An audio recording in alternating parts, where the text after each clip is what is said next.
Hi అండి, ఎలా ఉన్నారు? బాగున్నారా? ఈరోజు మన ఛానల్లో గోంగూర చికెన్ కర్రీ ఎలాగో తెలుసుకుందామండి. దానికోసం ముందుగా మనం ఒక 2 కట్టలు గోంగూర తీసుకున్నానండి. ఇది పుల్ల గోంగూర అండి. 2 కట్టలు తీసుకొని శుభ్రంగా వాష్ చేసుకుని ఒక గిన్నెలో తీసుకున్నాను. ఆ గిన్నెలో ఒక పచ్చిమిర్చి వేసుకున్నానండి. ఒకటంటే ఒకటే పచ్చిమిర్చి వేసుకున్నాను. ఇది తీసుకెళ్ళి స్టవ్ మీద పెట్టి ఒక 5 నిమిషాలు బాగా మగ్గించుకోవాలండి. గోంగూరలో ఉన్న వాటర్ అంతా ఎగిరిపోయే వరకు మగ్గించుకోవాలి. సో చూడండి, వీడియోలో చూపించినట్టు ఎలా మగ్గించుకున్నాను. ఇది చల్లారిన తర్వాత మిక్సీ జార్లో వేసుకుని బాగా పేస్ట్లా చేసుకోవాలండి. సో చేసుకున్న తర్వాత ఒక కడాయి స్టవ్ మీద పెట్టుకొని 2 గరిటెల ఆయిల్ వేసుకున్నాను. ఆయిల్ కొంచెం హీట్ అయిన తర్వాత పెద్ద సైజు ఆనియన్స్ తీసుకున్నాను. అవి కట్ చేసి ఆ ముక్కలు ఇందులో యాడ్ చేసుకోండి. ఇవి కొంచెం బాగా ఫ్రై అయిన తర్వాత పచ్చిమిర్చి, ఒక టమాటా ముక్కల్ని వేసుకుని ఇవి కూడా కొంచెం బాగా ఫ్రై అయిన తర్వాత ఇందులోకి అల్లం వెల్లుల్లి పేస్ట్ 2 స్పూన్లు వేసుకున్నానండి. అలాగే ఇందులోకి చెక్క, లవంగ, జీలకర్ర, ధనియాలు, గసగసాలు కలిపి ఆ పేస్ట్ని ఇందులో వేసేసుకున్నానండి. అలాగే ఇందులో ఒక 1/2 kg చికెన్ని శుభ్రంగా కడిగి పక్కన పెట్టుకున్నాను. అది కూడా ఇందులో వేసుకుని ఒకసారి మొత్తం అంతటిని ఒకసారి కలుపుకోండి.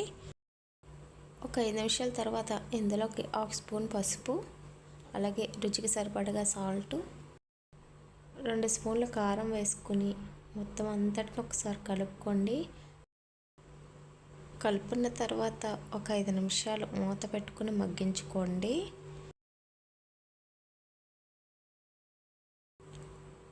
ఐదు నిమిషాల తర్వాత మూత తీసి ఒకసారి చూసుకోండి ముక్క ఉడికిందో లేదో. ఎందుకంటే గోంగూర వేసిన తర్వాత ముక్క కొంచెం హార్డ్గా అయిపోతుందండి.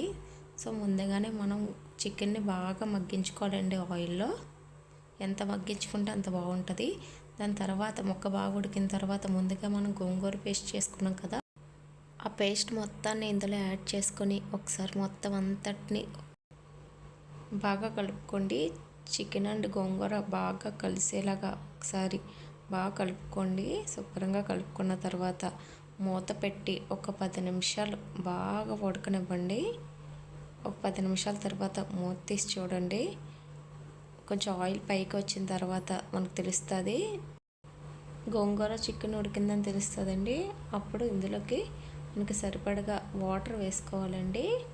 వాటర్ వేసుకొని ఒకసారి శుభ్రంగా కలుపుకొని ఇందులోకి 1 స్పూను జీలకర్ర పౌడరు, అలాగే 1 స్పూను ధనియా powder, 1 spoon garam masala powder వేసుకోండి. ఈ మసాలాలు అన్నీ కూడా ఒకసారి కలిసేలా కలుపుకొని మూత పెట్టి ఒక 10 నిమిషాలు ఉడకబెట్టుకోండి. 10 నిమిషాల తర్వాత మూత తీసి చూడండి. చికెన్ ఉడికిందా లేదా ఒకసారి చెక్ చేసుకోండి. వాటర్ అంతా ఇంకిపోయే వరకు ఒకసారి ఉడకబెట్టుకోండి. కర్రీ దగ్గరికి అయిన తర్వాత మనం ముందుగా కట్ చేసి పెట్టుకున్న కొత్తిమీరని కూడా ఇందులో యాడ్ చేసుకోండి. ఒకసారి అంతటిని కలుపుకొని ఆయిల్ కొంచెం పైకి తేలే వరకు ఉంచుకొని దింపేసుకోండి. అంతే, ఎంతో టేస్టీగా ఉండే గోంగూర చికెన్ కర్రీ రెడీ అయిపోయిందండి. నిజం చెప్తున్నానండి, చాలా టేస్టీగా ఉంటుంది. ఒకసారి ట్రై చేసి చూడండి.